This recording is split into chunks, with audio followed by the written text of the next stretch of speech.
네, 반갑습니다. 저는 강북청솔에서 인문논술 담당하고 있는 이상직입니다. 반갑습니다. 그 혹시 윈터 지금 수업 듣고 있는 친구들 있어요? 아, 굳이 안 들어도 되는데 첫 시간에 대해 설명 해줬던 거 그 반복이라 굳이 안 들어도 상관없어. 본인 판단해. 네. 제가 오늘 드릴 말씀은요. 인문논술 처음이라는 전제 하에 필요한 거 위주로만 말씀을 좀 드릴 건데요. 처음에 논술 관련된 것들을 판단을 할 때 필요한 내용이 크게 세 가지입니다. 첫 번째는 뭐냐면요. 이게 논술이라는 게 모든 학생들이 해야 되는 게 아니기 때문에 인문 논술을 내 아이가 혹은 본인이 해야 하는가에 대한 판단을 빠르게 해야 돼요. 요게 2학년 겨울방학 요 시점에서 하는 게 가장 효과적이에요. 이제 이게 좀 늦춰지면은 이제 여름방학으로 넘어가겠죠? 여름방학으로 넘어가서 그때 판단을 하게 되면 그때 돼서 이제 논술을 해야 된다라고 판단이 될 때 시간이 얼마 안 남아서 연습할 시간도 부족하고요. 근데 그때 되면 수능도 다가오기 때문에 여러 가지 해야 될 게 되게 많아요. 그래가지고 실제로 효과적으로 준비하기가 좀 어렵습니다. 그래서 내가 해야 되는지 말아야 되는지 판단을 지금 좀 하라고 그거에 관련된 얘기를 먼저 말씀을 드리고, 두 번째는 현실적인 건데요. 논술을 만약에 그래서 해야 되는 상황이라면 실질적인 합격 가능성에 대한 부분을 조금 인지를 하고 있어야 됩니다. 논술이 이제 대부분 다 아시겠지만 합격률이 낮아요. 그건 왜 그러냐면 압도적으로 경쟁률이 높기 때문에 그래. 다른 전형보다 뭐 비교가 안 될 정도로 높아요. 그래서 뭐 제일 높게 뜨면은 그래도 수리논술에 의대나 약대 같은 데 보면은 뭐 약대는 기록을 세우잖아요. 막 500대 1이 넘어가고 하는데 인문논술은 그 정도는 아니고 가장 높게 뜨는 데가 한 250대 1 정도가 뜨고요. 그다음에 이제 학생들이 조금 이제 선호도가 높은 대학들 있잖아요. 뭐 예를 들어서 뭐 요 근처에 경희대학교 한 100대 1 좀 넘게 뜨고요. 한국외국어대학교 한 40대 1 정도 뜨고요. 그다음에 성균관, 서강 이런 데들 보통 한 60에서 80대 1 정도 뜨고요. 연세대학교가 한 60에서 80대 1 정도 뜨고 좀 그런 정도의 경쟁률입니다. 대학마다 좀 차이가 있긴 한데 그 경쟁률이 워낙 높기 때문에 합격률이 좀 많이 낮아지는 편인데 그러면 이게 이제 그래서 여러 외부에서 이게 로또 전형이라는 얘기를 하잖아요. 뭐 가르치는 입장에 제가 생각해도 로또 전형이 성격이 좀 있어요. 그 분명히 있는 건데 그래도 우리가 논술을 이제 만약에 해야 된다고 판단되는 친구라면 그거를 어쩔 수 없이 하는 거예요. 왜냐하면 수시에서 다른 지원 전략 카드가 별로 없기 때문에 하는 거잖아요. 그래서 합격률이 좀 낮다 하더라도 조금 현실적으로 정확하게 어느 정도가 붙는지, 그래서 내가 어떤 전략 대비를 해야 되는지를 조금 판단하기 위해서는 정확하게 좀 알 필요가 있고요. 세 번째는 만약에 그래서 논술을 해야 되는 상황이라면 이제 어떻게 준비해야 하나. 자, 요 세 가지 위주로 좀 말씀을 드리겠습니다. 먼저 저 첫 번째 인문 논술을 해야 하는가는 이제 인문 논술이라는 게 수시 전형의 한 일환이잖아요. 그 수시 전형이 크게 세 가지 축이 있어요. 첫 번째가 내신만 가지고 들어간 학생부 교과 전형. 그 다음에 두 번째가 내신하고 생기부 다른 스펙들 합쳐가지고 들어간 학생부 종합 전형. 세 번째가 논술 전형이에요. 비율로 따지면 논술 전형의 그 전체 모집 정원이 제일 적어요. 그리고 논술 전형은 학생부 교과 전형이나 종합 전형은 전국에 있는 거의 모든 대학들이 다 시행을 하는데 논술 전형은요 인서울을 중심으로 상위 30 몇 개 정도 대학밖에 시행을 안 해요. 그 밑에 대학은 아예 논술 전형을 안 하기 때문에. 그래서 논술 전형을 시행하는 가장 낮은 대학이 뭐 인문계로 따지면 뭐 연세대학교 원주 캠퍼스 정도가 제일 낮은 편이고요. 대부분에 있는 인서울대학하고 경기권 주요 대학들이 이제 논술을 시행을 하죠. 그래서 수시의 세 가지 방식 중에 하나가 논술 전형인데, 그러면 학생들이 대학을 들어갈 때 수시를 노리기도 하고 정시를 노리기도 하죠. 대부분의 학생들은 두 가지를 다 고려를 하는데 이제 그 중에서 수시 한 일환으로 논술인데, 그러면 논술 이외에 다른 교과나 학생부 종합 전형이 있잖아요. 이 교과 전형은 내신으로만 들어가고 학생부 종합 전형은 내신과 생기부가 스펙이 같이 이제 합산돼 가지고 평가가 되는데, 어쨌거나 둘 다 내신이 메인이에요. 내신 성적이 메인이기 때문에 학생이 본인이 갖고 있는 현재의 내신 성적 가지고 내가 교과나 학생부 종합 전형을 쓰려고 할 때 쓸 수 있는 대학 라인들을 지금 알아야 돼요. 대충 다 압니다. 인터넷만 검색해도 다 나오거든요. 그 라인으로 봤을 때 나는 수시에서 그 정도 대학 만족해. 그러면은 교과나 학생부 종합전형으로 6개를 다 지원해도 상관없어요. 근데 이제 그렇게 보려고 할 때 그게 만족스럽지가 않잖아요. 그러면 이제 상향으로 도전을 해야 되는데 이미 2학년 이제 예비 고3을 대상으로 말을 하면 이미 2학년 때까지의 누적 내신이 있기 때문에 3학년 1학기 때 내신을 막 올린다고 해도 합산 내신이 그렇게 생각보다 많이 안 올라가요.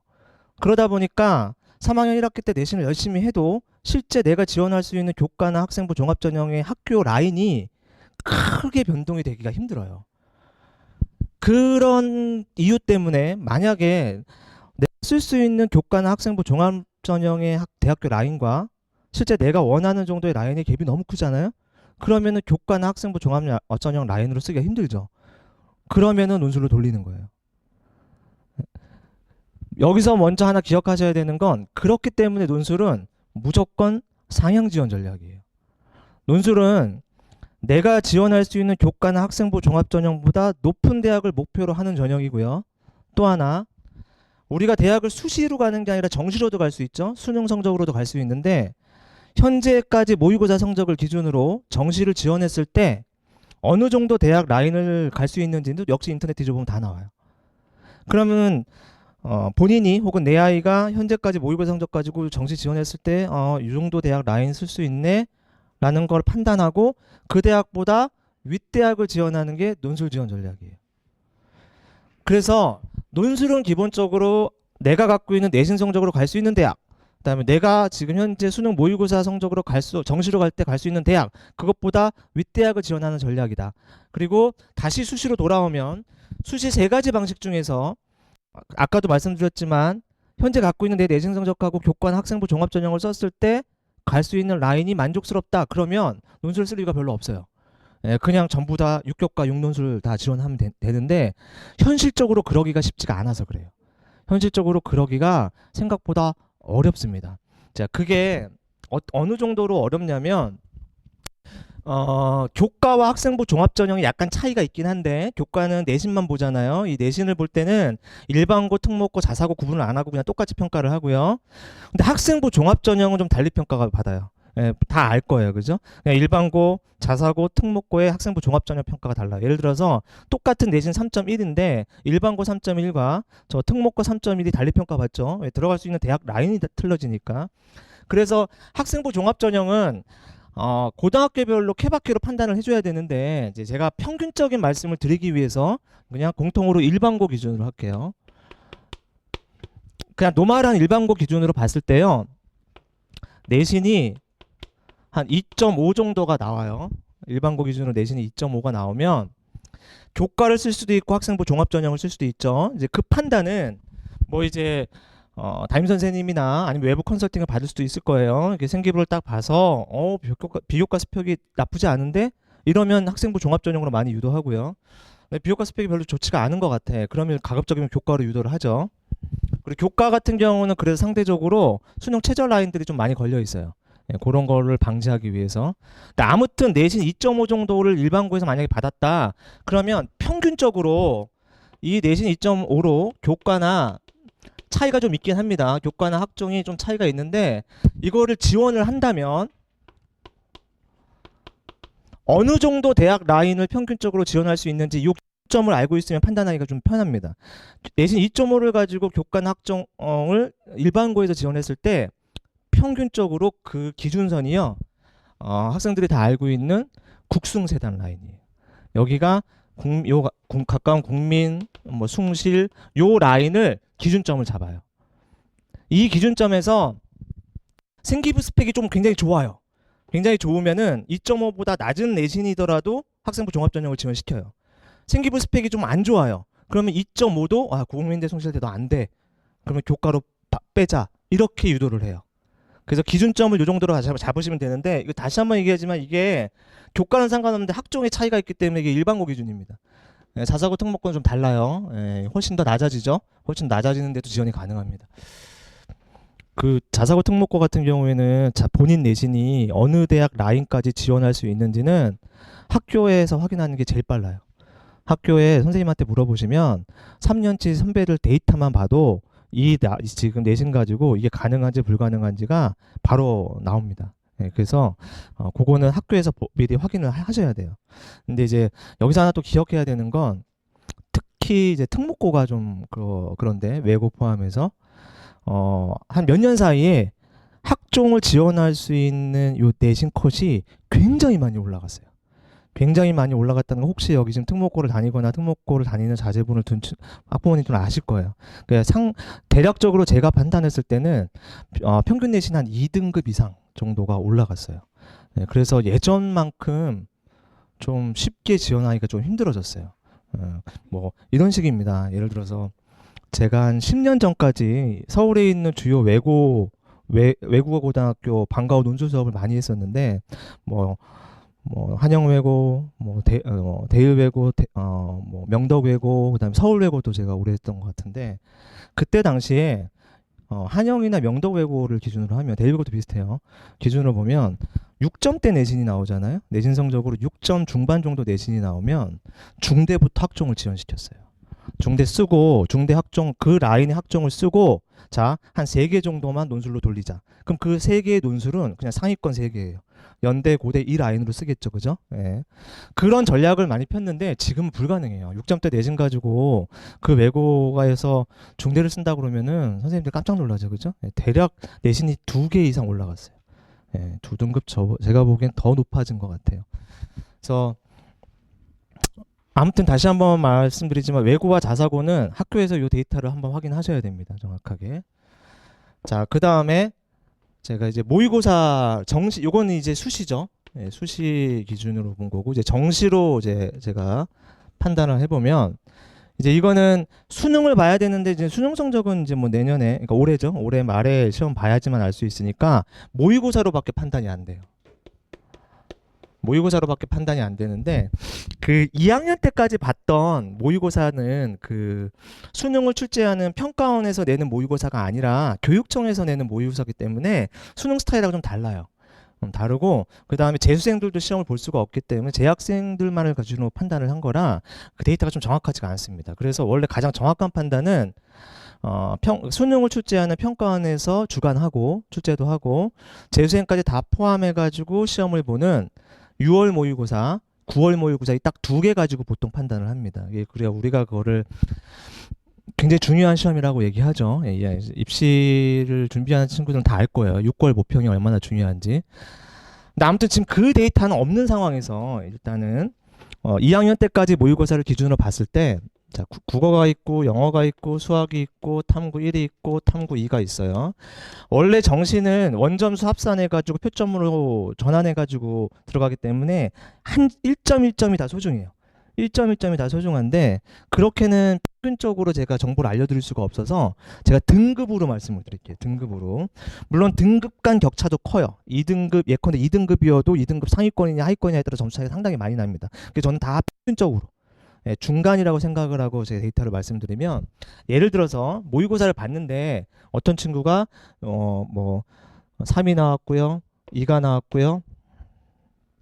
그 다음에 3이 나왔고요. 2가 나왔고요. 뭐 한 1이 나왔다고 쳐요. 이렇게 나왔다고 치면요. 자, 영어 같은 경우는 절대평가이기 때문에 원점수 합산에 빠지죠. 그래서 이거 빼버리고요. 이거는 감점 요인만 됩니다. 감점 요인만 되고 빼버리고요. 하나, 둘, 셋, 4개 갖고 합산을 하겠죠. 네, 근데 지금 제가 등급으로 말했잖아요. 그러면 이게 평균 등급으로 따지면 대략 2에서 한 2.5 정도 이렇게 뜰 거예요.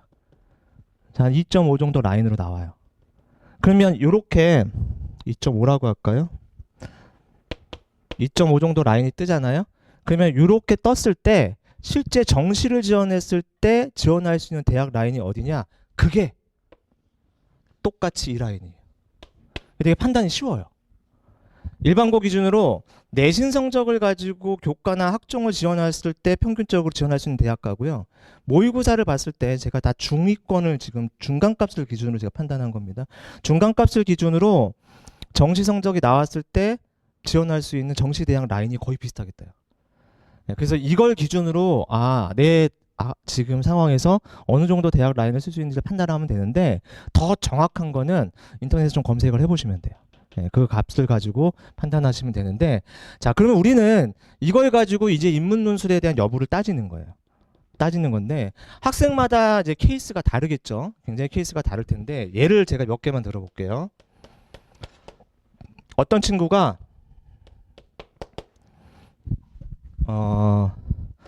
내신이 2.5라고 쳐요. 내신이 2.5인데 모의고사 등급이,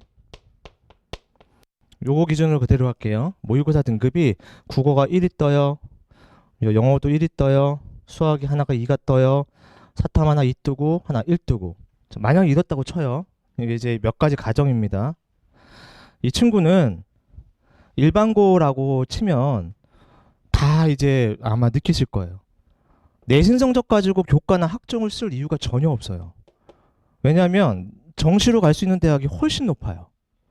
그러면 이 교과나 학종을 학생들은 어떻게 생각하냐면 상향 지원을 해요. 내가 정시로 훨씬 더 높은 대학을 갈 수 있기 때문에 교과나 학종을 상향 지원하는데, 교과나 학종의 상향 지원은요, 떨어질 가능성이 이제 그 아마 담임 선생님이나 입시 관계자들은 다 알아요. 뭐 조금 99%인데 뻔히 보여요. 근데도 막 지원해요. 네, 그래서 나중에 시원하게 떨어지는 거 제가 경험해 보면 아, 이거 아니었구나라고 판단을 하는데, 그 엄밀히 말하면 이거는 교과나 학종 라인이 지금 이거잖아요. 그렇죠? 이 라인인데 이것보다 더 높게 지원한다고 해서 붙을 가능성은 거의 박해지잖아요. 그러니까 얘는 교과 학종을 다 빼고요, 정시가 메인이 되겠죠. 그럼 수시를 버려요? 그럴 수는 없잖아요. 그죠? 그럼 이 친구는, 네, 이거는 그냥 다 6논술이에요. 이거는 2.5 내신이 나쁘지도 않지만 굉장히 좋은 내신이잖아요. 그래도 모의고사 성적이 워낙 좋기 때문에 이런 경우는 제가 전부 다 6논술로 유도해요. 그래서 윗대학부터 그냥 긁게 만들어요. 연대, 고대부터 쭈르르 이제 긁게 만듭니다. 예, 그럴 전략을 펴는 게 합리적 전략이고요. 자, 이게 지금 케바케로 다 좀 다른데, 여기다가 또 하나 말씀드릴게요. 만약에 여기로 갈까요? 촬영을 하기 때문에 내신 성적이 이렇게 떠요. 자, 3.1이 떴다고 쳐요. 근데 모의고사가, 자, 역시 똑같은 순서로 제가 잡을게요.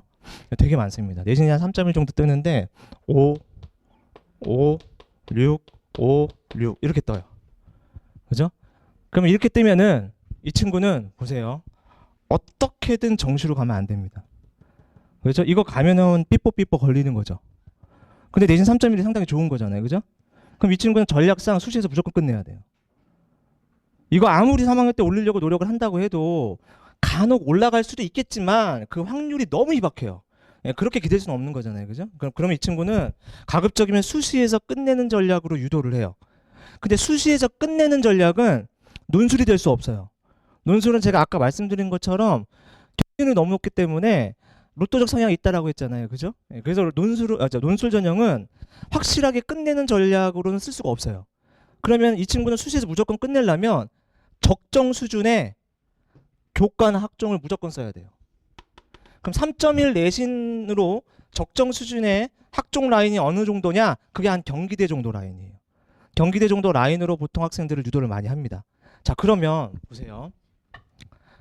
3.1 내신인데 이제 경기대 라인, 뭐 예컨대 요 근처에 여대는 다 쓸 수 있어요. 3.1 초반 정도. 여대는 조금 더 낮게 떠기 때문에 뭐 서울여대나 이런 데 다 씁니다. 다 쓰는데 어떤 친구가 모의고사 이렇게 쓰는데 내신 이렇게 되고, 선생님이랑 이제 상담을 해봤더니 대학을 적정한 수준에서 이제 라인을 이제 잡을 거 아니에요? 그럼 뭐 경기대든 서울대든 이렇게 잡을 거예요.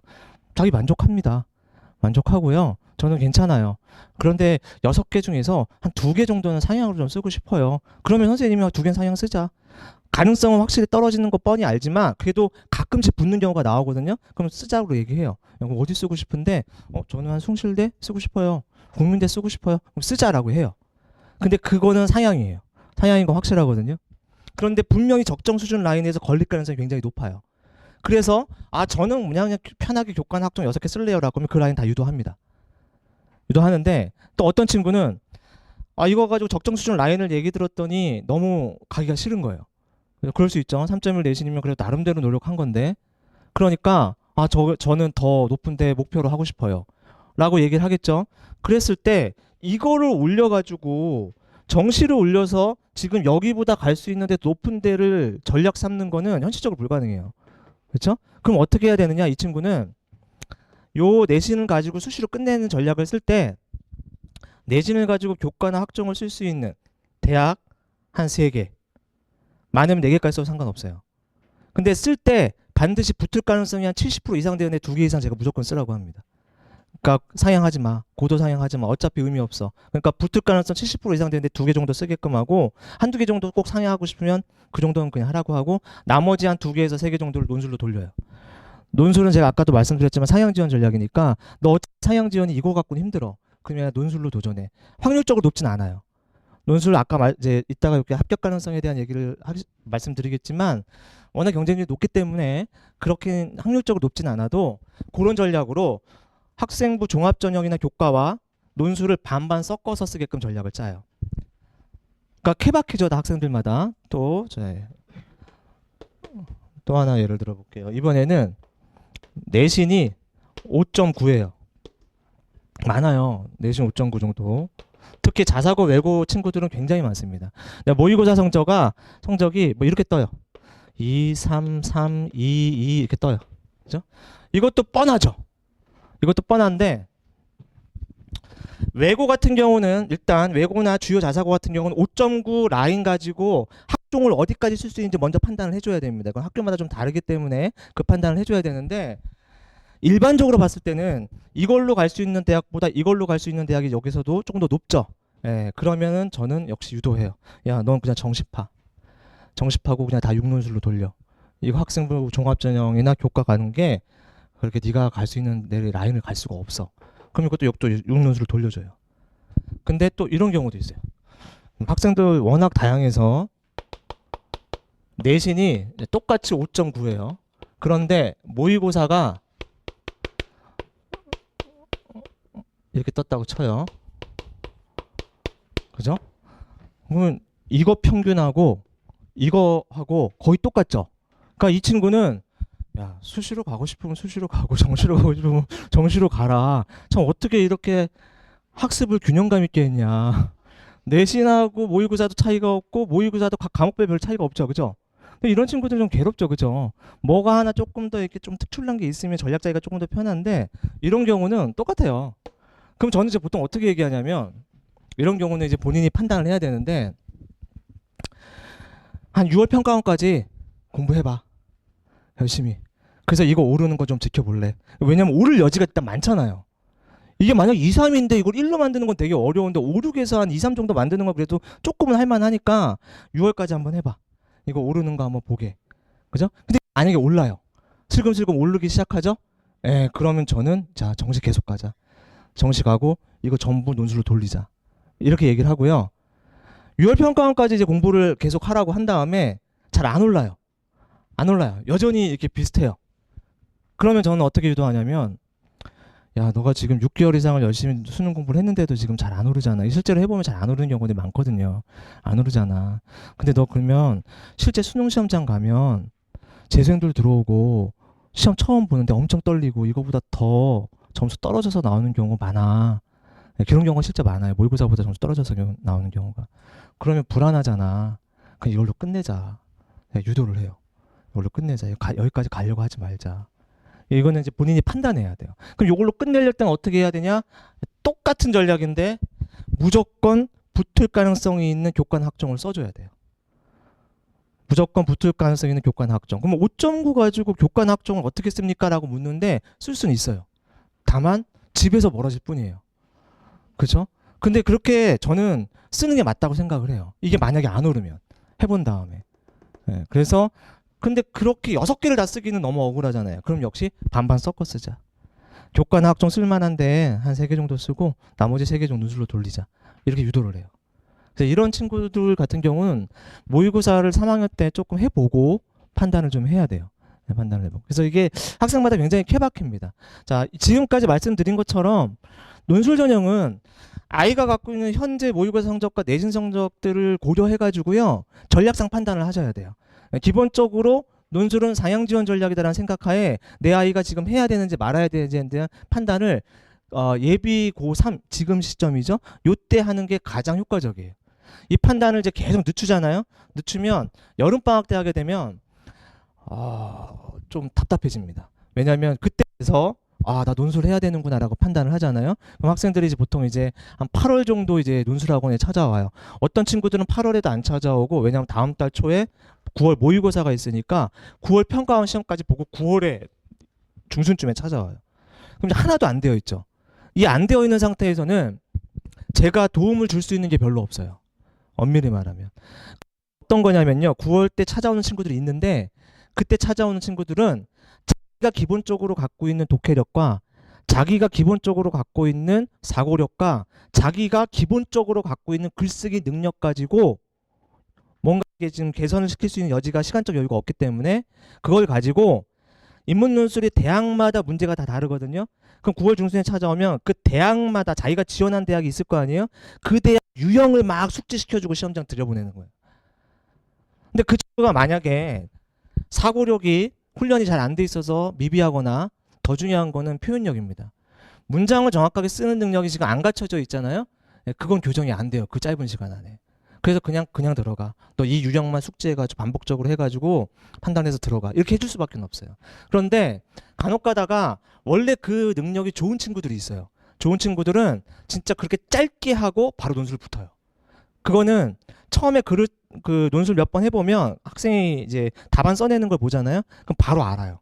이 친구가 사고력, 독해력, 그 다음에 더 중요한 거는 문장 표현력이 상당히 좋구나. 이러면 아주 짧게 자기가 지원한 대학의 유형만 숙지해가지고 시험장 들어가도 합격자가 나옵니다. 여기 지금 드린 자료에서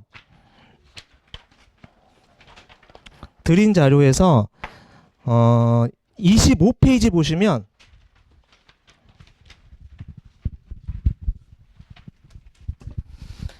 합격생 수기 한 3개를 붙여놨는데 4번 네 번째 합방원이라는 데 친구 있죠. 그쵸? 이 친구는 자연계였어요. 자연계였는데 마지막에 논술에서 연세대 인문 논술을 지원했거든요. 근데 딱 연세대 파이널 5번밖에 수업을 안 들었어요. 그 전에 인문 논술을 해본 적이 없어요. 그럼 연대 파이널 수업이 9월에 열리거든요. 9월에 연속적으로 5번을 해주는데 그때 처음 논술을 들어온 친구예요. 자연계였고. 글이라는 걸 써본 적이 없죠. 근데 딱 그 5번하고 붙었는데 첫 수업하고 답안 써내서 제가 첫 첨삭할 때 바로 뭐라고 했냐면, 너 글 잘 쓴다. 상당히 표현력도 좋고 독해력도 좋고 사고력도 좋은데, 이렇게 얘기를 해줬어요. 그리고 실제로 데이터를 확인해 보니까 1, 2, 3학년 통틀어 가지고 국어 등급은 거의 1 아니면 실수하면 2등급이에요. 그러니까 이게 좀 단단하게 잡혀 있으니까 짧게 하고도 이제 이게 가능했던 거예요. 근데 이런 능력이 없으면 짧게 해가지고 붙기가 생각보다 좀 어려워요. 그래서 간혹 주변에 논술 몇 번 안 하고 붙었는데 라는 친구들 있죠. 원래 뭔가 갖춰져 있는 친구예요. 근데 그걸 학생들도 그렇고 학부모님들도 그렇고 알기가 좀 어려워요. 왜 알기가 어렵냐면, 국어 등급이 좋으면 무조건 논술을 잘한다고 생각할 수도 있는데 꼭 그렇지도 않아요. 국어 등급은 상당히 잘 나오는데 이 주관식 사고를 통해 가지고 주관식으로 국어 문장을 써나가는 거 있잖아요. 이게 전혀 다른 친구들이 있어요. 그리고 어떤 친구는 국어 성적이 별로 안 좋아요. 안 좋은데 글을 쓰는 거 보면 상당히 논리적이고 깔끔한 친구들이 있어요. 이게 안 맞는 경우들이 있기 때문에 본인 그 학생이 갖고 있는 국어 성적이나 사탐 성적만 가지고 그냥 바로 판단할 수도 없어요. 근데 이 친구는 국어 성적도 좋았지만 논술적 능력도 좋았던 거예요. 기본적 베이스가. 그러니까 이건 운이죠, 그렇죠? 예, 운이고 이렇게 짧게 하는 경우도 붙는 경우가 나오긴 합니다.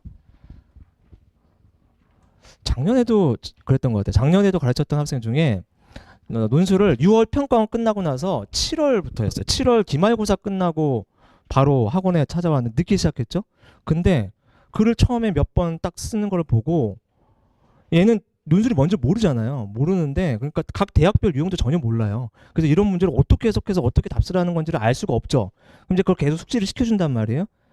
그리고 어느 순간부터 그냥 한번 써보라고 했는데 사고력도 그렇고요, 표현력도 그렇고 상당히 좋은 거예요. 그래서 제가 한 8, 9월 정도 얼마 되지도 않았는데 너 글 잘 쓴다 라는 얘기를 몇 번 해줬어요. 근데 실제로 뚜껑 딱 열어보니까 고려대를 붙었어요. 고려대학교랑 성균관대학교 2개를 붙었거든요. 최저를 맞췄죠. 네, 아까 수능 성적도 고대 최저를 맞출 정도로 나왔어요. 고대 최저가 작년 기준으로 4, 8이잖아요. 그걸 맞췄어요. 그러니까 국어 사탐 능력이 다 괜찮았는데 그게 꼭 좋다고 해서 논술을 잘하는 건 아닌데 이 친구는 그 사고력과 표현력이 국어 사탐 성적과 다 비례해서 같이 올라가 있었던 거예요. 그죠? 그런 경우 있어요. 국어 성적 굉장히 좋은데 이게 국어 성적 있잖아요. 국어 등급과 성적이랑 논술적 능력이 비례가 안 되는 게 어떤 경우냐면 기가 막힌 객관식 문제풀이 능력들은 좋아요. 타다다닥 풀어내거든요. 근데 이제 논술은요, 글을 완전 장악해야 돼요. 그 글을 완전 이해한 다음에 그걸 내가 요리해 먹어가지고 주관식으로 써줘야 되는데, 그래서 지문의 난이도는 절대 국어 지문보다 어렵지 않아요. 그렇게 하면 학생들이 풀 수가 없기 때문에 그 적정 수준으로 주는데 글 자체를 완전하게 장악하고 하면서 읽는 연습들이 별로 안 돼 있는 거예요. 그냥 객관식 문제풀이 위주로만 연습이 돼 있는 친구들은 국어 성적이 되게 잘 나오는데도 불구하고 그게 안 돼요. 그래가지고 답 쓰거나 아니면 이렇게 쓰는 거 보면 이게 무슨 의미일까 이렇게 물어보면 잘 답을 못해요. 그런 엇박자가 나는 친구들이 있어요. 그래서 좀 문제가 되죠. 그런 친구들은 이제 본인이 약간 충격 먹어요. 처음에 자기는 국어 잘한다고 생각했는데 논술 와서 보면은 뭔가 계속 부족한 게 계속 드러나니까. 자, 아무튼 다시 돌아가서 여러 지금 한 4가지 경우를 제가 말씀을 드렸는데 이 경우 말고도 되게 다양하겠죠. 예, 이 다양한 경우를 토대로 논술은 사양 지원 전략이다. 그걸 기준으로 내 애가 논술을 해야 되는지에 대한 판단을 빠르게 하셨으면 좋겠습니다. 예, 그 판단을. 자, 그렇게 이제 요 인문 논술을 판단을 먼저 하고요. 그 다음에 이제 현실적으로 이제 합격 가능성에 대한 얘기를 이제 돌아갈게요. 이거 살짝 지우겠습니다.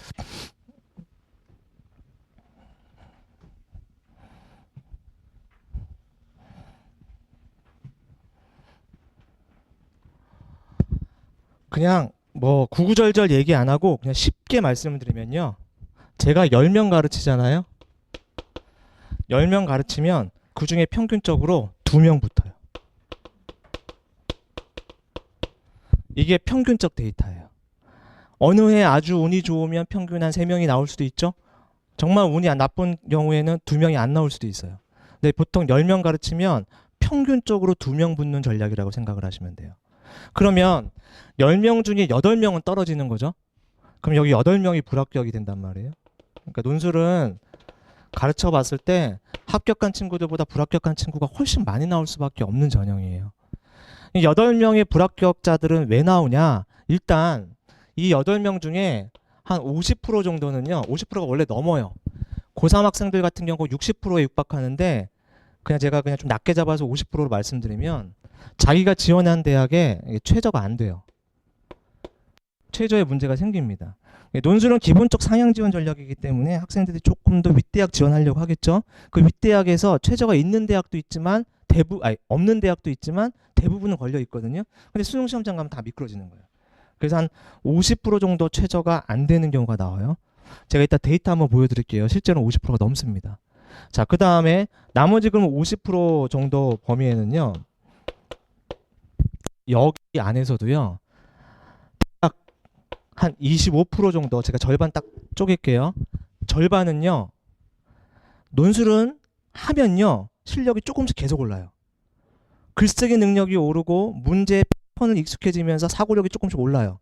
대부분은 다 오르는데 이게 우리가 시험장 들어가기 때까지 붙을 만한 수준까지 올라가야 되잖아요. 거기까지 못 올라가는 거예요. 이건 저도 보여요.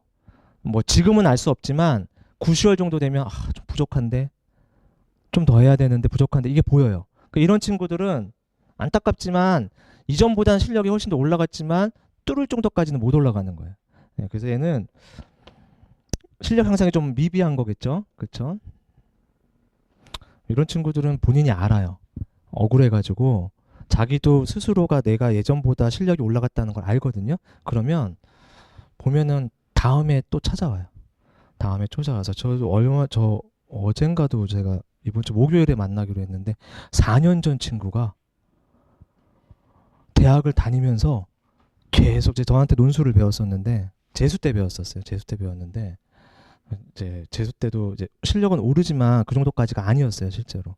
근데 진짜 의지의 사나이 같아요. 대학을 다니면서 계속 논술 시험을 또 봤던 거예요. 그리고 수능도 최저만 맞추려는 전략으로 계속 수능을 본 거예요. 그러니까 어쩔 때는 최저가 안 돼서 떨어지고 어쩔 땐 최저가 돼도 실력이 거기까지 안 올라가서 떨어지잖아요. 그래서 예전에 저랑 공부했던 자료 그것만 가지고 대학교 다니면서 틈틈이 논술 시즌만 되면 이제 좀 엄밀히 말하면 별로 좋은 모습은 아니죠. 그죠? 마약 같은 거잖아요. 그죠? 그래서 4년 만에 연락 와가지고 자기 붙었다고. 그래서 그 지방에 있는 대학을 다녔는데 홍익대학을 붙은 거예요.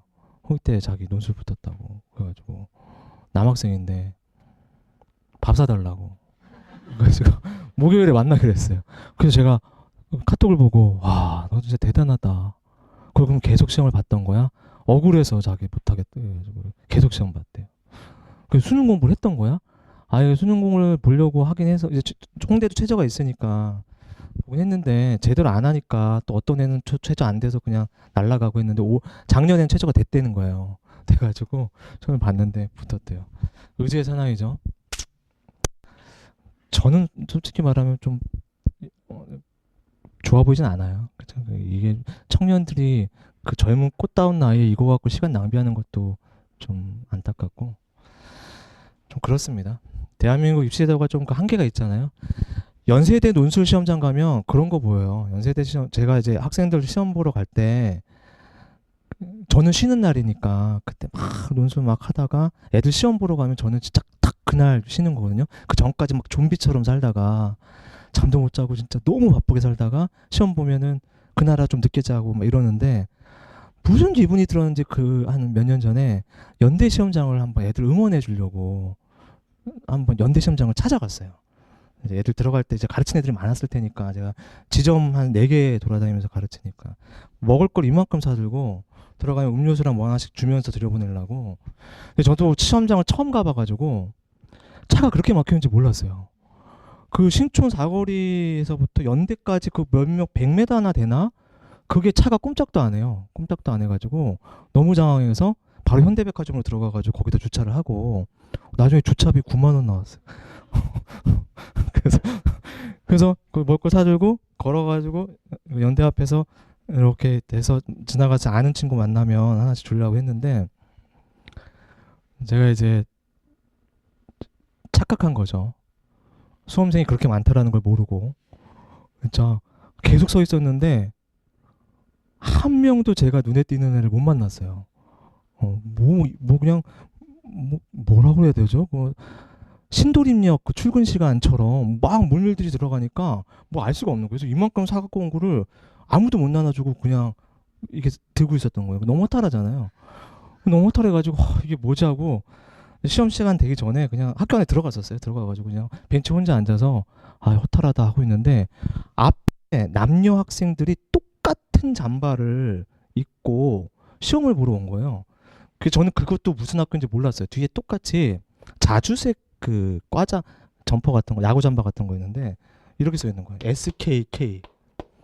처음에 이게 SKK가 뭔지 몰랐어요. 한 6명 정도 되는 친구가 다 똑같은 이 잠바를 입고 거기서 앉아 있는 거예요. 그래가지고 나중에 알고 봤더니 이게 성균관이었어요. 성균관 다니는 애들이 연대 논술 시험 보러 또 온 거예요. 그렇죠? 이거 마약 아니에요? 그렇죠? 게다가 연대가 최저가 없잖아요. 그 수능을 안 봐도 되니까 이것들이 그냥 와가지고 막 보는 거예요, 그냥. 그죠? 좋은 현상 같지는 않아요, 그죠? 네. 성균관 다니다가 연대로 옮기면 뭐 기분 좋습니까? 제가 보기엔 거기서 그게 그거 같은데 뭐 그거를 그렇죠? 제 생각인지 잘 모르겠지만 또 하나. 자, 얘는 실력이 안 오른 거예요. 근데 얘는 오른 거고요. 충분히 붙을 실력이 있었던 친구들이에요. 근데 논술은 떨어져요. 되게 많아요. 그러니까 제가 학생들 가르치고 9시월 되면 얘기해요. 너 충분히 해볼 만해. 너 뒤처지지 않으니까 자신감 갖고 시험장 가서 쓰고 나와. 이렇게 얘기하거든요. 근데 그 중에서 붙는 애들도 있지만 떨어지는 애들도 있어요. 그러니까 얘는 실력이 부족해서 떨어진 게 아니에요. 그냥 운이 없는 거예요. 근데 왜 이런 현상이 벌어지냐면 논술 문제의 특성 때문에 그래요. 논술 문제는 가장 적게 문제를 내는 대학은 한양대 한 문제를 내요. 가장 많이 내는 대학이 연세대학교가 4문제 내고요. 대부분의 대학은 2문제 내지 3문제 내요. 우리가 수능을 보는데 국어를 하나 풀어도 45문제가 나오잖아요. 그럼 어떤 한 문제에 미스할 수 있죠. 그럼 다른 거 잘 풀면 1등급 받는데 아무 지장이 없어요. 근데 논술은요. 기껏해야 2문제 정도 나오잖아요. 어떤 한 문제 푸는데 자기도 모르게 미스 하나 딱 하잖아요. 그럼 그냥 날아가요. 근데 본인이 몰라요. 내가 뭘 실수했는지. 논술이 갖고 있는 특성 때문에 그래요. 그래서 이게 뭐 주관식 문제에 갖고 있는 특성이기 때문에 그런 건데 본인이 해석에 있어서 뭔가 부정확하거나 아니면 미비한 부분이 있다라는 걸 본인이 인지하면 되는데 그게 인지하면은 제대로 썼겠죠. 그렇죠? 그러니까 뭔가 실수를 하는 거예요. 그다음에 두 번째는 또 어떤 것도 있냐면 이것도 현실적인 건데 이게 주관식이잖아요. 그리고 이게 수리논술과 달리 답이 명확하게 정해져 있는 게 아니에요. 인문논술은 출제 의도는 정해져 있어요. 그러니까 학생이 그 방향으로 들어오게끔은 유도를 다 하는데 그 들어오는 데 있어서의 깊이나 방향성이나 이런 게 조금씩 다 달라요. 그런데 그거를 채점하시는 분들에 따라서 조금씩 달리 평가를 줄 수밖에 없어요.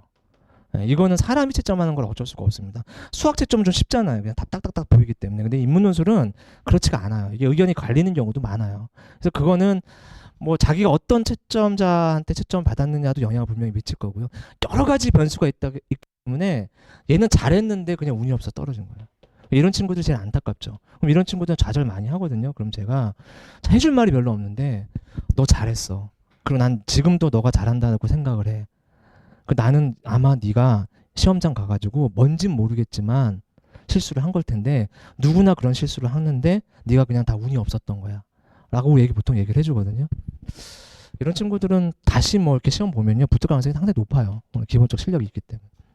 아무튼 8명 불합격이 이렇게 막 쌓여요. 그러니까 이런 거 제외하고 한 2명 정도 합격자가 생기는데 데이터를 잠깐만 제가 보여드릴게요. 어디를 보시냐면 나눠준 프린트물 보시면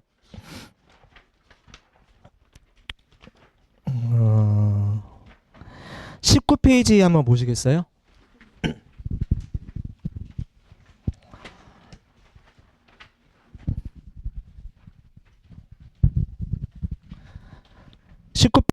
보시면 이거 다 자료입니다. 그 논술 경쟁률이나 이런 건 대학들 사이트에 다 올라와 있어요. 자, 그래서 제가 한 4개 정도 대학들 거기다가 실어놨죠. 첫 번째 보시면 경희대학교 인문계열이죠. 인문계열 보시면 최저 학력 기준이 이하 모였어요. 지금은 탐구 2과목 평균으로 지금 경희대가 하는데 당시는 탐구 1과목이었어요. 2024학년도에는. 근데 국어국문학과 경쟁률이 116대 1이죠. 100대 1이 넘죠? 예, 그런데 옆에 보시면 수능 최저 충족률이 몇 프로 나오죠? 39% 나오죠. 이 수능 최저 충족률이 39% 나온다는 건 지원자 중에 61%가 수능 최저 못 맞춘 거예요. 그럼 61%는 그냥 채점에서 제외된단 말이에요. 그러면 실제 경쟁률이 밑에 옆으로 가시면 45.3대 1로 떨어지죠. 제가 아까 수능 최저 못 맞추는 비율 50%로 잡았죠? 예, 실제 그보다 높아요. 높습니다. 자, 옆에 오른쪽으로 중앙대 가볼까요? 중앙대 똑같이 국어국문학 가면 최초 경쟁률이 73대 1이에요. 그쵸? 근데 오른쪽 가시면 수능 최저 충족률 24% 나오죠. 그럼 지원자 중에서 대략 75%가 수능 최저를 못 맞춘 거예요. 그러니까 실제 경쟁률이 17.8대 1로 떨어지죠. 그죠? 예, 상당히 높게 나오죠. 그죠? 예, 수능 최저 못 맞추는 비율이. 예, 실제는 높아요. 근데 이거를 고려를 잘 하셔야 돼요. 예, 이제 논술을 준비하는 친구들은 이 수능 최저에 대한 거는 제가 해줄 수 있는 영역이 아니다 보니까 고려를 잘 해야 되는데 그래서 6, 9월 모평 성적 보고 나서 과도하게 상향 지원하는 거는 그러니까 논술은 상향 지원이 맞는데 아니 6월, 9월에 최저가 안 돼. 그죠? 그럼 뭐 예를 들어서 되게 많아요. 이렇게 떠요. 이렇게 예를 들어서 죽음의 4로 다 떴다고 쳐요. 죽음의 4로 다 떴는데 자 이제 원서 저랑 상담해서 쓰는데 당연히 저랑 상담해서 써야 됩니다. 왜냐면 내신도 고려해야 되고 수능 최저도 고려해야 되고 아이 논술 실력도 고려해야 되기 때문에 근데 이제 어디 아이가 원하는 바를 조금 이제 제일 우선적으로 고려해 주잖아요. 어디 쓰고 싶어? 성균관대요. 학생들 성적 엄청 좋아합니다. 인문논술에서는. 남 얘기가 아닙니다. 그 학생 제가 여기 지금 실어놨어요. 저희 학원 예전 부원장님 따님입니다. 그래서 제가 마루타로 많이 쓰는데 그 친구 얘기예요. 저기 6페이지 보시면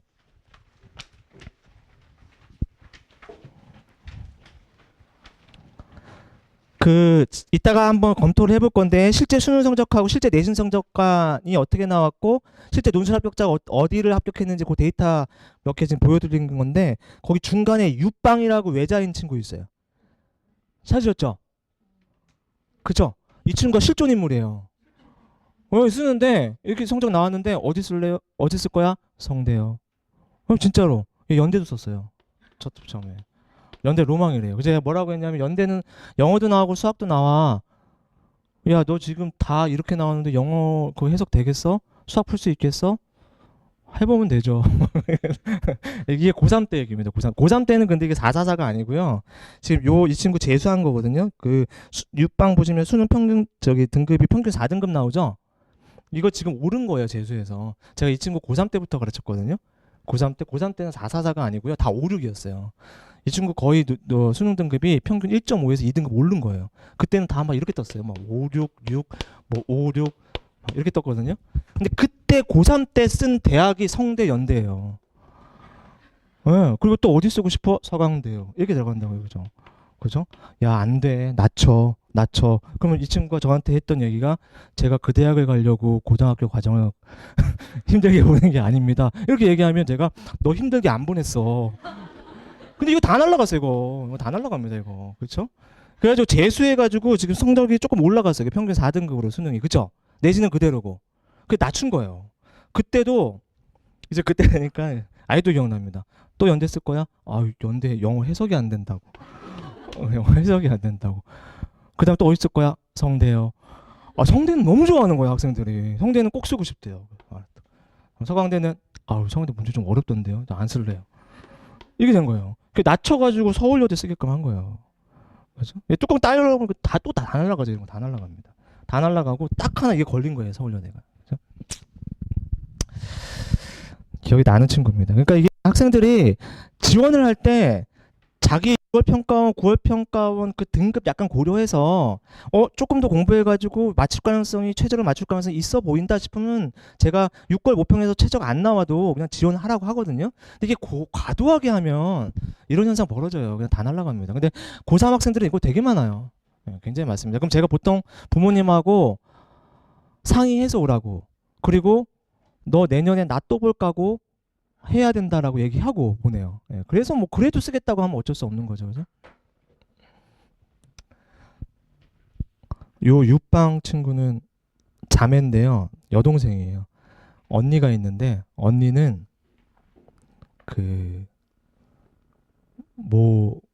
외고를 나와서, 외고가 아니고 자사고죠. 자사고를 나와서 서울대 기계공학과를 갔어요. 학생부 종합전형으로. 거기도 내신 성적이 이제 탑권에 있어가지고 아주 무난하게 같은 중학교를 나왔고 고등학교만 다른 이제 여동생은 내신을 확보하겠다라는 전략으로 자사고나 특목고를 생각 안 하고 집 근처에 있는 내신 따기 좀 수월한 고등학교로 아주 전략적으로 갔는데 거기서 5점대 내신을 지금 받아온 거예요. 6등급 초반을 받아온 거예요, 이 친구가. 그죠? 전략적으로 그 고등학교 내신 따겠다고 갔는데, 그죠? 근데 또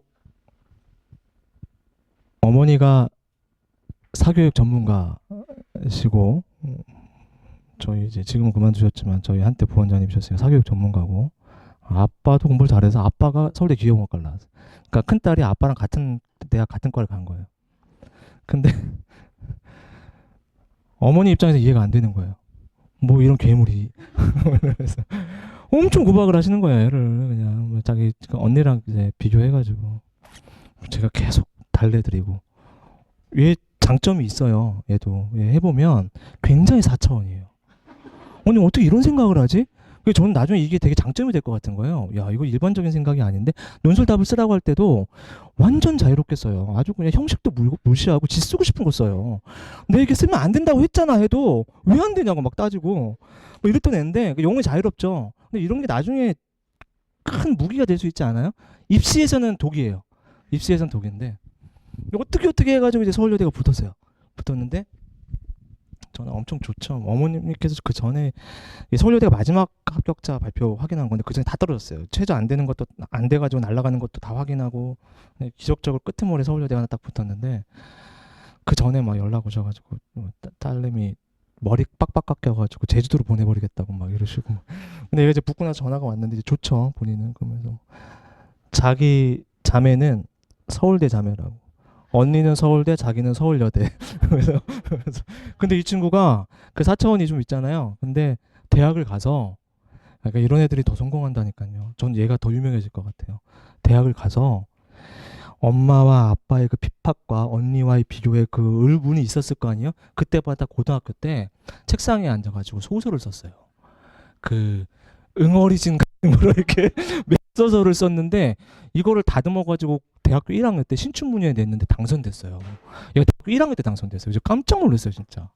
와, 이게 능력이 있죠. 그래서 지금은 학교 다니면서 소설도 여전히 쓰고 연극 연출도 하고 뭐, 뭐 활동이 어마어마해요. 제가 보기에는 나중에 대성할 것 같아요. 언니는 가가지고 이제 막 엘리트 코스 받았잖아요. 이제 변리사 공부하겠다고 했는데 한 6년 하고 안 돼가지고, 그렇죠. 지금 얼마 전에는 취업했다고 듣긴 했는데 언니는 이제 고통스러운 삶을 좀 살다가 동생은 하고 싶은 거 다 하고 살고, 그죠. 공부가 인생의 전부는 아닌데 아무튼 자, 그래서 논술 합격 가능성은 요 정도로 생각을 하면 되는데, 이제 문제가 되는 건 이게 상향 지원 전략이다 보니까 내 아이가 갖고 있던 내신 성적으로 갈 수 있었던 대학, 그 다음에 모의고사나 수능 성적 나왔을 때 정시로 갈 수 있는 대학보다 월등하게 높은 데를 가요. 이 갭이 너무 커요. 그래서 교육적으로 보면은 엄밀히 말하면 논술 전형은 교육적이지 않아요. 예, 왜냐하면 아이들한테는 로또 같은 벼락 어떤 상금을 줘버리기 때문에 과연 이게 논술 강사 이런 얘기하면 좀 그렇죠. 제 바쁜데. 예, 근데 저는 좀 그렇긴 해요. 이 격차를 제가 보여드릴게요. 그게 6페이지에 나와요. 6페이지 보시면 제가 아까 기준점 말씀드렸잖아요. 내신 성적이 어느 정도일 때 교권 학종 어디 정도 갈 수 있다. 모의고사가 어느 정도 나올 때 실제 정시가 어디 정도 갈 수 있다. 그 기준점을 기준으로 판단해 보시면 상당히 높은 데를 가죠. 그렇죠? 상당히 높은 데를 갈 수밖에 없어요.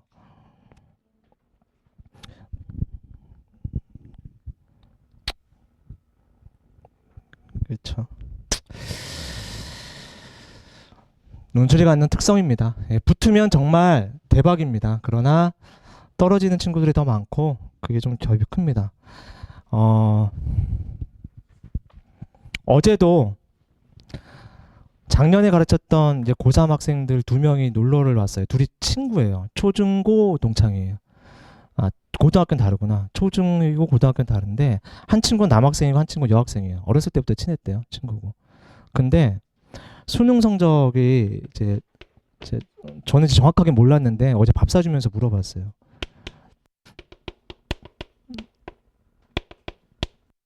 이제 A 학생이 여학생이고요. B 학생이 남학생이에요. 근데 수능 성적을 보니까 A가 여학생이 국어가 2가 나왔고요. 그 다음에 영어가 3이 나왔어요. 3이 나오고 그 다음에 수학이 4가 나왔어요. 그 2, 3, 4 나왔잖아요. 2, 3, 4 나오고 탐구가 2과목이 있었는데 하나가 2가 나왔고요. 하나가 1이 나왔어요. 이해되셨죠? 네, 그리고 B 남학생은요. 얘는 국어가 3이 나왔고요. 영어도 3이 나왔고요. 수학도 3이 나왔고요. 탐구도 3이 나왔고요. 하나가 2가 나왔어요. 이 성적과 이 성적의 차이는 그렇게 크지 않잖아요. 그죠? 만약에 정시로 간다고 한다면 둘의 차이가 엄청나게 크게 벌어질 것 같지는 않아요. 제 개인적인 생각으로는. 물론 영어 빼고 나면 조금 얘가 낮긴 하잖아요. 2가 받았고. 근데 수학이 4기 때문에 뭐 플러스 마이너스 되겠죠. 근데 얘는요. 논술로 성대 경영을 붙었어요. 성대 경영 최저가 돼요. 성대 경영, 성대는요. 탐구를 각각 반영해줘요. 이렇게 반영해주고. 근데 물론 각각 안 해도 얘는 되긴 하는데 이걸 해도 되고 이걸로 해도 되고 최저 되거든요. 3만6 라인 3만6이잖아요. 얘는요. 성대 최저가 안 돼요. 거의 대학을 비슷하게 썼어요. 비슷하게 썼거든요. 얘는 운이 딱 좋은 거예요. 그렇죠? 그래서 논술을 딱 열어봤는데 다 떨어졌어요. 이 여학생 다 떨어지고 딱 하나 붙은 데가 이거예요. 성대 경영 붙었어요. 이거보다 더 낮은 대학 있잖아요. 거기도 떨어지고 요거 하나 딱 붙었어요. 얘는요. 지원한 대학에 일단 절반은 최저가 안 돼서 날라갔고요. 나머지 절반은 최저가 된 데도 있거든요. 다 떨어졌어요. 그죠? 논술 실력으로 보면 둘 다 똑같이 논술을 2월 초부터 했는데 얘가 원래 나았어요. 이 학생보다. 왜 그러냐면 얘는 처음에 이게 지금 많아요. 이런 경우가 많은데 글을 쓰라고 했는데 남학생들 중에서 조금 비율적으로 더 많아요. 한 문장 한 문장이 무슨 말인지 모르겠어요. 뭐라고 쓰는 거야? 그냥 뭐 영혼이 자유롭게 그냥 생각나는 대로 쓰는 것 같기도 하고 문장이 문법적으로 부정확해요. 그러니까 문장을 문법적으로 정확하게 쓰는 것이 몸에 안 배어 있는 거예요. 그게 되게 얘는 컸어요. 얘는 처음부터 문장을 좀 정확하게 썼어요. 그 차이가 일단 벌어져요. 사고력의 차이. 막판 가면요. 얘보다 사고력 좋다고 칭찬 많이 해줬어요. 야, 생각 좋은데? 많이 했어요. 그러니까 얘는 엄청 노력해가지고 실력을 엄청 올렸어요.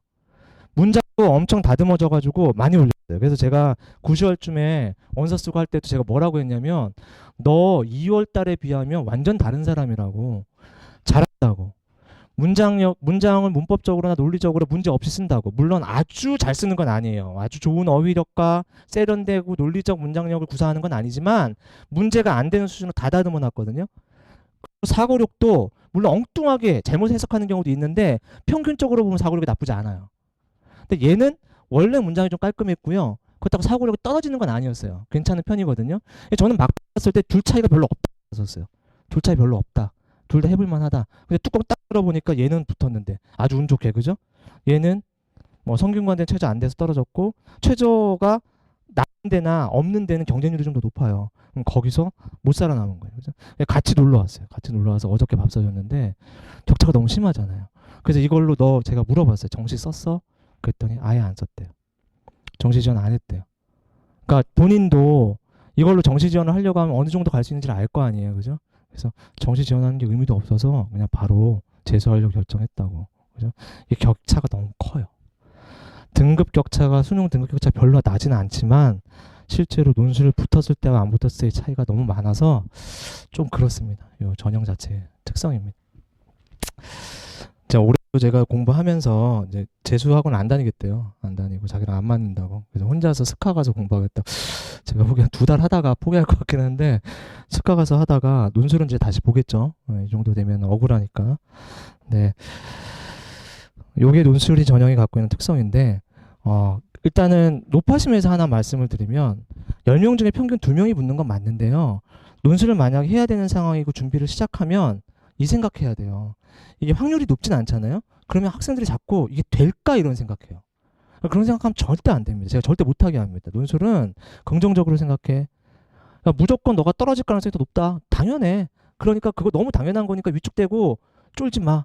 그냥 아무 생각 없이 너가 예컨대 수능을 같이 공부한다면 넌 수능이 메인이야. 그 논술은 부가적으로 끌고 나가는 거니까 스트레스 받지 말고 그냥 끌고 나가. 그래서 붙으면 좋은 거고 떨어진다고 해도 너무 당연한 거니까 신경 쓰지 마. 논술 무조건 붙어야 되는데 이런 생각하지 말라고 그래요, 제가. 그럼 스트레스 받아요. 그래서 그냥 될 거야, 되겠지 이러면서 끌고 나가는 거예요. 오케이? 자, 이제 요게 논술 합격 가능성에 대한 얘기고요. 자, 마지막으로 논술을 어떻게 준비하느냐에 대한 얘기인데요. 이것도 쉽습니다. 논술은 외우는 영역이 별로 없어요. 외우는 영역이 별로 없어서 크게 독해력, 사고력, 그 다음에 표현력. 이 표현력 문장력이에요. 요 세 가지를 측정하는데요. 그 어느 것 하나 배워가지고 될 수 있는 게 없어요. 그래서 그냥 꾸준히 문제 풀고 꾸준히 답 써보면서 꾸준히 교정받고 꾸준히 문제 패턴들 익혀나가고 하는 방법밖에 없어요. 단기간에 할 수 있는 건 딱 하나, 내가 지원한 대학의 문제 유형을 하는 건 단기간에 가능해요. 그러나 기본적인 독해력과 표현력과 문장력을 늘리는 건 절대 단기간에 할 수가 없습니다.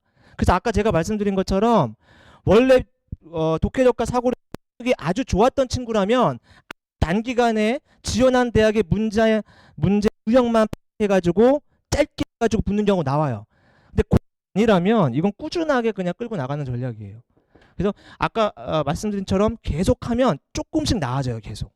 본인 스스로가 알아요. 내가 전에 썼던 것보다 글이 좋은데 전에 했던 것보다 해석을 하는 게 좀 더 편해졌는데 이런 걸 느껴요, 본인 스스로가. 그래서 논술의 가장 좋은 전략은 일주일 동안 내가 이제 논술을 해야 되는 상황이라면 일정 시간은 그냥 논술에 꾸준하게 투자해 주는 거예요. 이제 이게 학교에서 가르치는 영역이 아니다 보니까 대부분 학원을 다니겠죠. 그러면 그냥 심플하게 보통 학원이 저희 학원은 3시간 수업인데 어떤 학원은 3시간 반, 어떤 학원 4시간 이렇게 조금씩 다르거든요. 학원 수업 시간에 쓰고 첨삭받고 설명 다 들어요. 근데 그게 약간 부족해요. 쓰기 시간도 부족합니다. 쓰기 시간도. 그래서 만약에 다 못 쓴 거 집에서 써와야 되고 또 첨삭 좀 부족한 거 있으면 다시 써오라고 하거든요. 예, 그 다음에 추가적으로 과제를 가끔씩 내줘요. 그러면 그 과제 다 풀어서 하는데 최대 2시간. 그래서 논술 수업 시간 포함 과제까지 해서 일주일에 한 5시간 정도 꾸준하게 논술에 투자해 주는 거예요. 수업 시간 포함해서. 그렇게 쭉 끌고 나가면 계속 조금씩 올라갑니다. 네, 그게 가장 좋은 전략입니다. 뭔가 외울 게 없어요. 간혹 이제 이런 경우 있어요. 요즘은 과목을 과학 2개 다 선택하는 친구들이 꽤 많아요. 그리고 인문 논술을 봅니다. 그 다음에 또 하나는 사탐 하나를 선택하고 과탐 과목을 하나 선택하고 또 인문 논술을 봐요. 그래서 그 친구들이 저한테 물어보는 건 뭐냐면 사탐가 나오는데 이거 사탐 공부 따로 해야 되냐, 굉장히 올해도 많이 질문 받았던 것 중에 하나인데, 인문 논술은 사탐가 나와요. 나오는데 이거 아마 이제 학생들한테 되게 현실적인 건데요. 인문 논술의 주제가 반드시 사탐만 나오는 건 아니에요. 예, 사탐 주제만 나오는 건 아닌데 사탐 주제도 나오는 거예요. 근데 그 사탐 과목 중에 제일 많이 나오는, 주제가 제일 많이 나오는 빅2가 생윤하고 사문이에요. 그래서 학생들이 선택이 제일 많은 거예요. 생윤 사문이 압도적으로 많이 나오고요. 두 번째가 정법이나 경제나 윤사, 요게 이제 두 번째 라인이고요. 질이 안 나와요. 질이 안 나오고 이런 거 안 나옵니다. 그런데 이제 이런 게 자꾸 나오니까 어떤 친구가 과탐 2개 선택을 했잖아요.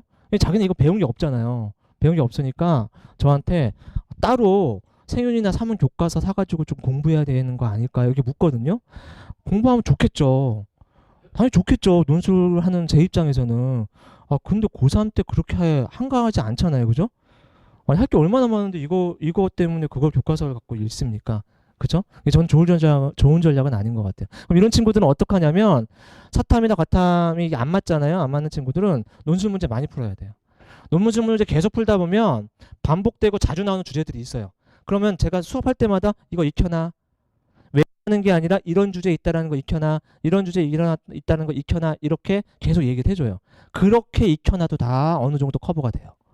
이걸 따로 공부하는 게 아니라. 왜냐하면 이걸 따로 공부해봤자 문제풀이랑 논술 문제풀이가 완전 결이 달라서 이거 뭔지는 알겠는데 라고 하면서 논술 문제 못 풀어요. 그렇게 접근하는 건 별로 효과적이지가 않습니다. 그래서 과목에서 과탐을 선택하는 친구들 어떻게 한다? 논술 문제 많이 풀어가지고 빈출 주제를 좀 많이 익혀놓으셔야 돼요.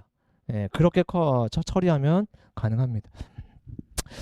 자, 아무튼 그렇게 하는 게 이제 논술에 대한 학습법이고요. 이제 조금 몇 가지 구체적인 얘기 더 해드리고 마무리를 좀 지을 건데요.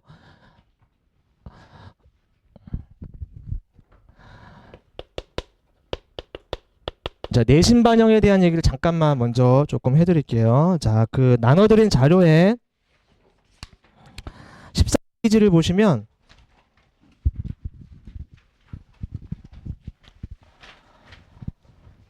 이제 요 14페이지가 올해 이제 각 대학 논술 반영 비율하고 수능 최저학력 기준 정리해 놓은 건데 요게 5월이나 6월에 변동될 가능성도 있는데 거의 아마 이렇게 갈 가능성이 커요. 자, 그거 보시면 중간에 논술 반영 비율이라고 돼 있죠? 그죠? 논술 반영 비율이 100이라고 돼 있으면 내신을 반영 안 하는 거예요. 이건 논술 성적만으로 뽑는 거예요. 그죠? 예를 들어서 맨 위 가천대학교 또 내려가 보면 건국대학교도 보이죠? 5번째. 이 다 논술 100이라고 돼 있죠? 이거는 내신을 반영 안 하는 거예요. 그러니까 내신이 7등급이든 8등급이든 상관이 없는 겁니다. 이해되셨죠? 그리고 만약에 논술 반영 비율이 돼 있다면 나머지 20%는 내신을 반영하는 거예요. 여기까지 이해되셨죠? 그래서 어떤 대학은 내신을 반영을 안 하는 대학, 어떤 대학은 내신을 반영하는 대학이 있는데, 자, 어차피 지원할 때 저랑 상담해가지고 요거 지원하기 때문에 그걸 유불리를 고려해서 지원을 시키는데 지금 이제 궁금하실까봐 학생 내신이 4.9까지는 아무데나 써도 상관없어요. 어떤 대학이든 상관없습니다. 예, 그러니까 3등급 대 4등급 대 감점이 조금 차이가 있긴 한데 의미가 별로 없어요. 유의미한 수준이 아니에요. 논술 점수로 다 커버가 되는 정도이기 때문에 4.9까지 내신 친구들은 그냥 쓰고 싶은 대학, 예, 수능 최저 맞추는 거 고려하고 논술 실력 올라가는 거 고려해서 쓰면 되고요. 두 번째, 내신이 5.9까지, 그러니까 5.1에서 5.9 정도는 전체 논술 시행 대학 중에서 한 2개, 3개 정도 대학만 못 써요. 합격자가 잘 안 나와요. 잘 안 나옵니다. 예, 그래서 가급적이면 제가 그 대학들은 빼게끔 합니다. 몇 개 안 돼요. 2, 3개 정도밖에 안 돼요. 그 다음에 내신이 6.1 이하 되는 친구들 있죠? 예, 이 친구들은 일단 기본적으로 지원 전략을 짤 때 내신이 반영이 안 되는데 이게 우선입니다. 그러니까 내신, 그러니까 뭐죠? 100%. 100%. 그 다음에 아주 일부 내신 반영 비율이 매우 낮은 데가 있어요. 이게 몇 개 안 돼요. 몇 개 안 되기 때문에 가급적이면 이쪽으로 많이 유도합니다. 이해되셨죠? 네, 그래서 혹시 본인 내신이 6.2 떨어지는 친구들은 일단 기본적으로 내신 안 들어가는데 지원한다고 생각을 해야 돼요. 그리고 내신이 반영 비율이 극히 낮은 데는 저랑 상의해가지고 결정해야 됩니다. 몇 개 안 됩니다. 그러니까 예를 들어서 이런 거예요. 어떤 거냐면 14페이지 보시면 딱 하나 찍어볼게요. 경희대학교 볼게요. 경희대학교 보시면 내신 반영이 안 되죠. 논술 반영 비율이 100이죠. 그런데 밑에 단국대학교 볼게요. 내신 반영 비율이 논술 반영 비율이 80이니까 내신 몇 프로 반영되죠? 20% 반영되죠? 그러면 내신이 6등급 대인 친구는요. 단국대 못 붙어요. 경희대는 붙어도. 예, 그렇게 판단하셔야 돼요. 예, 그래서 요것만 기억하시면 되지 않을까 싶고요. 이렇게 판단하는 게 좀 더 쉬울 것 같고.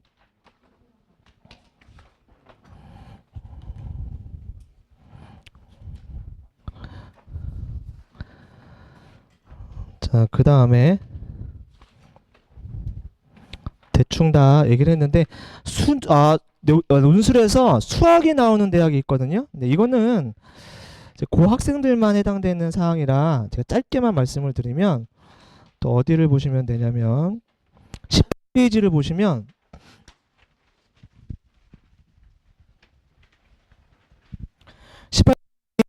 밑에 양가로 3번에 논술 논제 유형이라고 돼 있잖아요. 거기 두 번째 인문 플러스 술이라고 돼 있죠. 그쵸? 고 대학들이 수학 문제가 나와요. 지금 보시면 건국대 해놓고 가로 쳐놓고 인문사회 2, K 자유전공학부 이렇게 돼 있죠. 그러면 건대 전체에서 수학이 나오는 게 아니라 요 인문사회 2 영역, 요게 상경계입니다. 상경계 영역하고 K 자유전공 작년에 신설한 과예요. 자전, KU 자전 요 두 군데에서만 수학이 나와요. 나머지 건대를 써도 다른 과를 쓰면 수학이 안 나와요. 예, 그렇게 지금 몇 개 대학들이 지금 수학 나오는 데를 지금 거기다 적어드렸죠. 모든 과에서 수학이 나오는 건 유일하게 연세대학교예요. 연세대학교는 모든 과에서 수학이 나옵니다. 철학과 써도 수학 문제 풀어야 돼요. 나머지 대학은 그렇지가 않아요. 보통 상경계 아니면 사회계에서만 수학이 나오는데 이 수학이 괜찮은 친구들은 성적이 제가 상황 봐서 이쪽으로 무조건 유도를 합니다. 합격 가능성이 높아요. 수학이 괜찮으면. 만약에 문과 기준으로 수학이 한 2등급 나온다. 그죠? 예, 그러면 저는 무조건 쓰게끔 합니다. 그리고 문과 기준으로 한 3등급 나와도 연습 한번 시켜보고 얘가 잘 푼다 싶으면 유도합니다. 4등급 나온다. 아유, 과 돌려라고 얘기합니다. 그죠? 요게 수학이고요. 영어 제시문 나오는데도 밑에 세 군데. 예, 요거 뭐 그 정도만 아시면 되지 않을까라는 생각이 들고, 자, 변동 사항만 살짝 얘기하고 마무리를 짓겠습니다. 자, 어디를 보시냐면 11페이지 보시면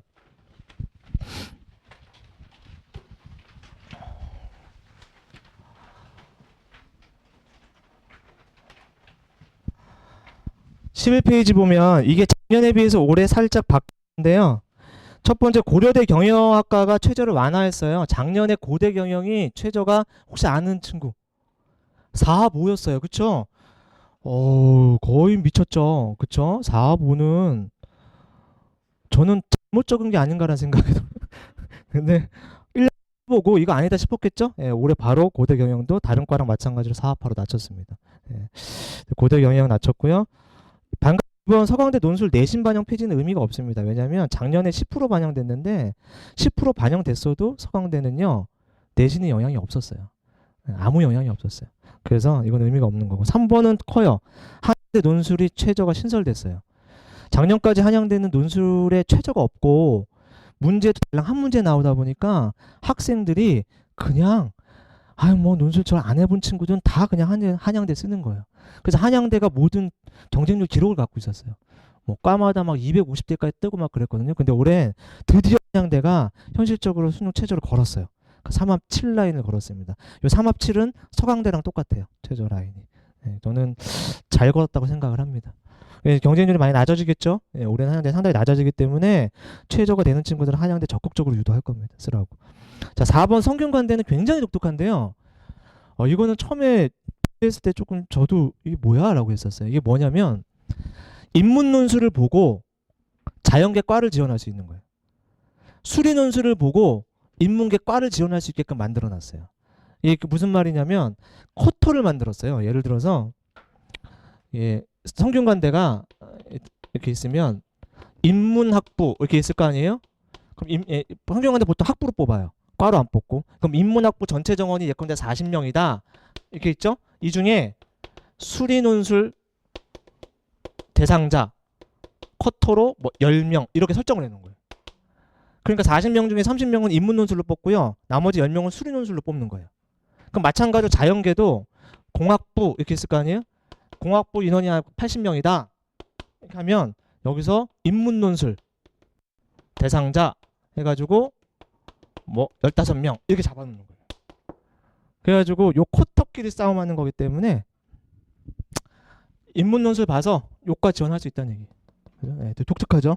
네, 요거는 아마 학생들이 많이 활용하지 않을까 싶어요. 이거 문과한테 좀 더 유리합니다.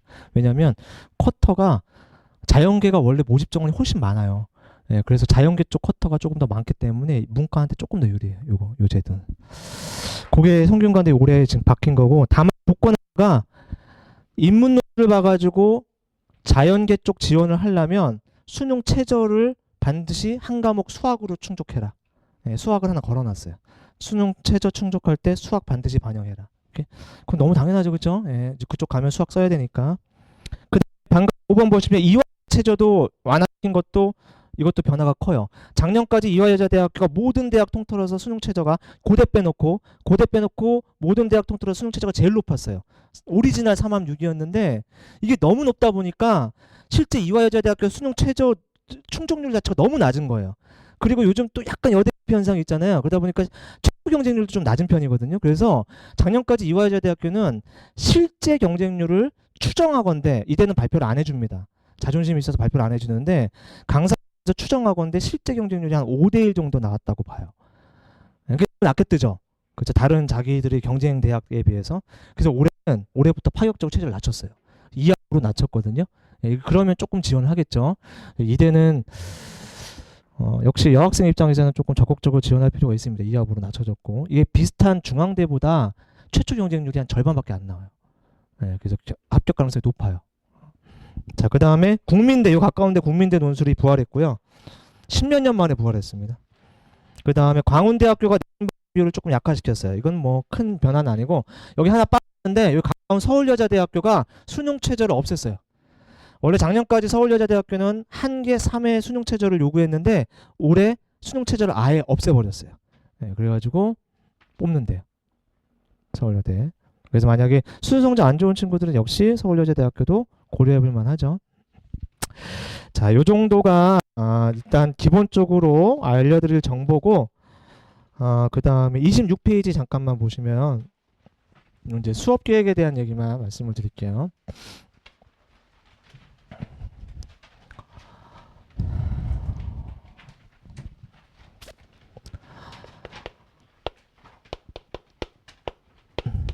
저희 학원에서 인문논술 수업이요. 지금 보면 26페이지 보면 연간 계획이 나오죠.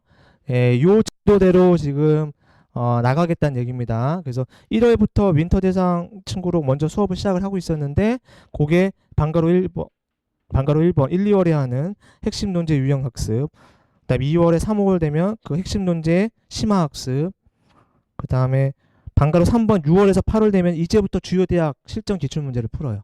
풀기 시작을 하고 방과로 4번 9월 10월 되면 자기가 지원한 대학만 연습합니다. 지원한 대학만. 요 일정으로 나가는데요. 수업이 토요일에 9시부터 12시 반이 있고요. 1시부터 4시 반이 있어요. 이 두 반이 있는데 자, 요 반은 고3 반이에요. 고3 학생 반입니다. 그리고 요 반은 N수생 반이에요. 이렇게 나눠서 수업을 좀 진행을 합니다. N수생 반을 따로 만든 이유는요. 저희 재원 N수생은 정규반에 이미 논술 수업을 하나 깔아놔요. 그렇기 때문에 그것도 듣고 요것도 듣는 친구들이 있어서 조금 더 프로그램을 약간 달리 해놓은 겁니다. 근데 요 고3 학생들은 그게 없기 때문에 빡빡하게 나가야 돼요. 그래서 외부 고3 학생들은 요거 듣고 N수생들은 요거 들으면 되는데 7월부터는요. 고3과 N수생 구분 안 합니다. 구분 안 하고요. 6월 모평 끝나잖아요. 그럼 대략 그 성적 가지고 지원해야 대한 대학 라인들이 대충 우리가 알 수 있어요. 그래서 고3 N수생 구분 안 하고요. 그냥 대학별, 실력별로 합니다. 예컨대 최저를 좀 높게 설정할 수 있는 친구들은 연대, 고대, 성균관, 서강 이런 데 중심으로 노리겠죠. 최저가 좀 안 되는 친구들은 뭐 2합 5 혹은 2합 6 혹은 최저 없는데 이쪽 노리겠죠. 그렇게 대학별로 대학별로 두 반으로 나눠서 수업 진행합니다. 섞어서 나눠가지고 상담해서 너는 오후에 왔으면 좋겠다, 너는 오전에 계속 왔으면 좋겠다 이렇게 나눌 겁니다. 그건 7월부터. 요게 저희 학원 프로그램이고요. 그 다음에 N수생반은요. N수생반은 한 반 더 열려요. 요 수업 말고 저희 학원에 논술 선생님 저 하나 말고 한 분 더 계세요. 진령 선생님이 3월부터 또 반 하나를 개설할 겁니다. 그리고 고3반도 6월부터 진령 선생님이 또 한 반을 개설할 거예요. 그러니까 추가적으로 추가 반들이 계속되는데 처음 시작반은 이렇게 시작할 겁니다. 긴 시간 동안 들어주셔서 감사드리고요. 오늘 여기까지 하겠습니다. 고맙습니다.